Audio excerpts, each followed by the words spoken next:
Assalomu alaykum. Umar Aliyev Jahongirman. Tez tibbiy yordamda 15 yildan beri ishlab kelaman.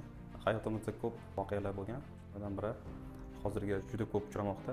Yoshlar o'rtasida ham juda ko'p energetikni ko'p iste'mol qilish. Shunaqa holat bo'lgan. Ayniqsa yoz kunlarida, jazirama kunlarda energetikni ko'p iste'mol qilishyapti yoshlar. Shunaqa vaziyatlardan biri 2 hafta oldin bo'lgan. Chaqiruv bo'lgan. Borsak 16 yoshli yigit juda ahvoli og'ir. Qo'limizdan kelgan hamma yordamni ko'rsatganmiz. Bola energetik ichganini aytmagan. Ungacha yordam ko'rsatganmiz. Keyin shifoxonaga juda og'ir ahvolda yetkazilgan. Xudoga shukr, qo'limizdan kelgan hamma yordamni qilganmiz. Sun'iy apparatlarga ulab, davlenasi juda ham ko'tarilib ketgan.